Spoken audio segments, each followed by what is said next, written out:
मुजाहिदीन व चुकुम मुतालबात थी आदे तस्लीम की। पाकिस्तान के 16 परमाणु वैज्ञानिकों का अपहरण हो गया है। पाकिस्तान में टीटीपी का प्रकोप अच्छा खासा देखने को मिल रहा है। रिपोर्ट्स इन्हें कह रही है या तो इंजीनियर्स या तो साइंटिस्ट, और इनका कहना है कि ये अबडक्शन हुआ है पाकिस्तान के नॉर्थ वेस्ट में खैबर पख्तूनख्वा प्रोविंस में लक्की मरवात रीजन में। जिस इलाके में इन अफराद को अगवा किया गया है वहां यूरेनियम की काम कनी होती है और ये मंसूबा एटॉमिक एनर्जी कमीशन के तहत काम करता है। मुलाजिमीन को अपने साथ ले गए और उनकी गाड़ी जो है उसे आग लगा दी। We can't allow this to continue।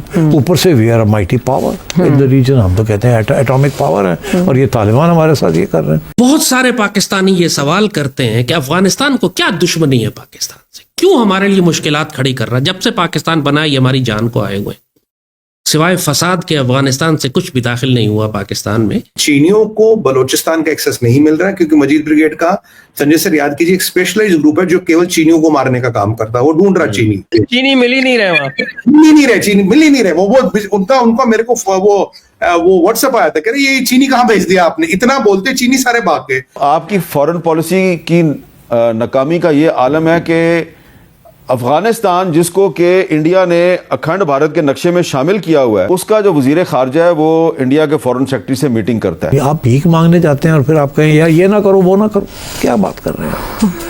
You are begging them to give you $1 billion and this that, ऐसे ही है ना। तो आप उनको जाके कहेंगे कि इंडिया के साथ ना करें, वो कहेंगे हमारी तो सारी economy is dependent on the Indian economy, Indian workforce and Indian labour and also UAE investments in India.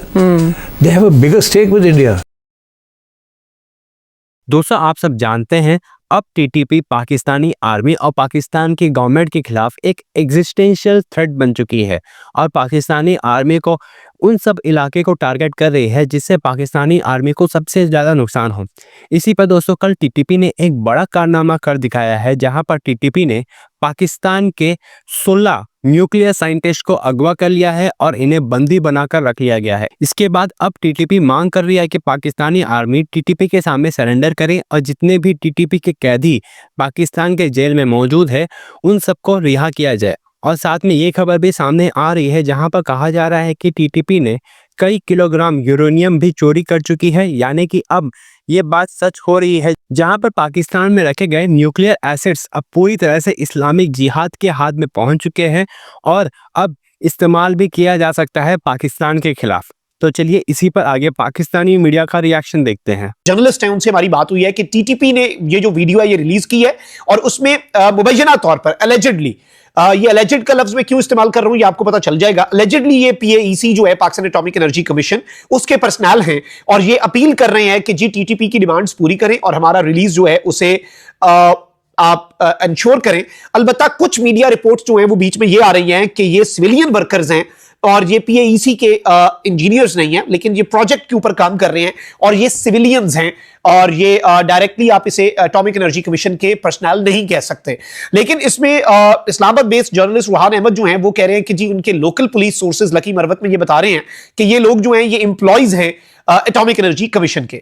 अब ये जाहिर बात है पाकिस्तान के जो सिक्योरिटी नाफिज करने वाले इदारे हैं और इस वक्त जो एक मामलात चल रहे हैं बॉर्डर के ऊपर ऑलरेडी भी, और इन्होंने जो बातें की हैं इन्हें इसका मुंह तोड़ जवाब तो मिलेगा और अच्छा खासा मिलेगा। और आपने इससे पहले भी देख लिया कि चाहे अब फिर दहशतगर्द अफगान सरजमीन को इस्तेमाल करें, अफगानिस्तान की जो हुकूमत है उसने ये कमिटमेंट की थी इंटरनेशनल कम्युनिटी से कि उनकी सरजमीन दहशतगर्दी के खिलाफ इस्तेमाल नहीं होगी। सरजमीन इस्तेमाल होना क्या दूर की बात, उनके खिलाफ कार्रवाइयां इनके जो मकामी बॉर्डरिंग रीजन के अंदर लोग हैं पाक अफगान बॉर्डर के अक्रॉस उस साइड पे जो अपने अफगान तालिबान के लोग हैं वो टीटीपी की मुआवनत भी करते हैं, उनके साथ भी मिले हुए हैं और उनके बड़े खानदानी और इक्तसादी और बड़े बड़े इनके इंटरेस्ट हैं, वेस्टेड इंटरेस्ट हैं, बीच में बहुत से पैसा इसके अंदर इन्वॉल्व है पाकिस्तान को डिस्टेबलाइज करने के लिए। और देयर इज अ रीजन कि भाई इस एक मुद्दे के ऊपर पाकिस्तान के अंदर पॉलिटिक्स भी नहीं होती और ये पाकिस्तान का एक मुश्तरका मामला है। खैबर पख्तूनख्वा की गवर्नमेंट जो है पाकिस्तान तहरीक इंसाफ की वो भी लगातार राब्ते में रहती है। मिलिट्री लीडरशिप जो है कोर कमांडर पेशावर से अली अमीन गड्डापुर साहब का कांस्टेंट राब्ता रहता है क्योंकि ऑब्वियसली ये एक ऐसी चीज है जो सियासत से बालातर है पाकिस्तान पाकिस्तान के मुश्तरका मफाद की बात है। और इस हवाले से ये बड़ी तशवीशनाक चीज़ है, जाहिर बात है कि दिस इज समथिंग कि आपने इस तरह से अटैक किया और ये इनकी दीदा दिलेरी है बिल्कुल।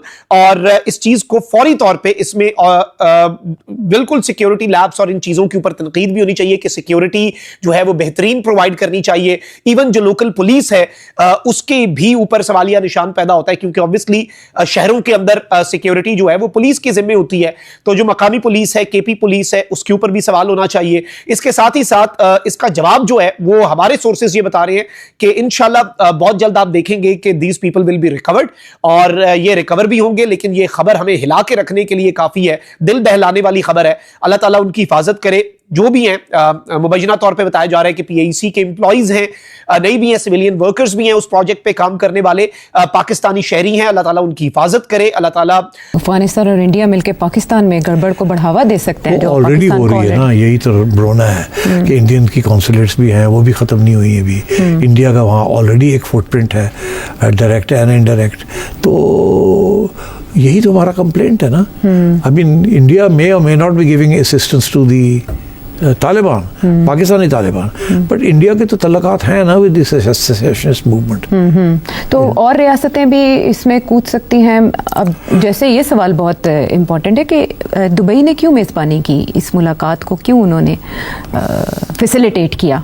नहीं, मेरा नहीं ख्याल फैसिलिटेट किया, रोक कैसे सकते हैं? तालिबान वहाँ अगर बैठे हुए हैं तो इंडियंस भी तो बैठे हुए हैं वहाँ, तो ये फैसिलिटेशन नहीं हुई। I don't think there is any facilitation, but ये है कि रोक नहीं सकते ना। Don't forget UAE and Saudi Arabia के बहुत इंपॉर्टेंट और सिग्निफिकेंट रिलेशनशिप है with India, even better than their relationship with Pakistan. Let me tell you that they prefer Indian workers to Pakistani workers now, and India's investment in the UAE is 20 times more than Pakistan's investment or Pakistani business investment in the UAE. So तो पाकिस्तान इन रियासतों को अफगानिस्तान तालिबान के साथ अपना conflict दूर करने के लिए क्यों नहीं इस्तेमाल कर पाया? पाकिस्तान की लेवरेज ही नहीं है, पाकिस्तान की बात सुनने के लिए कोई नहीं। आप भीख मांगने जाते हैं और फिर आप कहें यार ये ना करो वो ना करो, क्या बात कर रहे हैं? You are begging them to give you $1 billion and this that, ऐसे ही है ना। उधर से आपने यूएई ने आपके वीजे बंद कर दिए, व्हाट कैन यू डू? तो आप उनको जाके कहेंगे कि इंडिया के साथ ना करें, वो कहेंगे हमारी तो सारी economy is dependent on the Indian economy, Indian workforce and Indian labour and also UAE investments in India. They have a bigger stake with India than we do. तो पाकिस्तान को अब अपनी खारिजा पॉलिसी को किस डायमेंशन में लेकर जाना होगा, क्योंकि this is the biggest threat Afghanistan की सूरत में? पाकिस्तान की foreign policy can not be independent और डायनामिक जब तक आप अपने पाँव पे नहीं खड़े। अगर आप भीख मांगेंगे अपनी सर्वाइवल के लिए तो आपकी कोई फॉरेन पॉलिसी नहीं है। फॉरेन पॉलिसी वो होती है ना जो कि कामयाब हो। तो कामयाब कैसे हो सकती है? आपके पास दाना ही कोई नहीं, तो आप क्या जाके बात करेंगे किसी के साथ? Why should anyone take you seriously? Who are you? आप तो भीख मांगने आए हुए, तो अब आप हमें कह रहे हैं उसको ना मिले उसको ना मिले, नहीं हो सकता। तो until and unless you are a strong economy and a democratic government with popular support, you won't get anywhere in your foreign policy.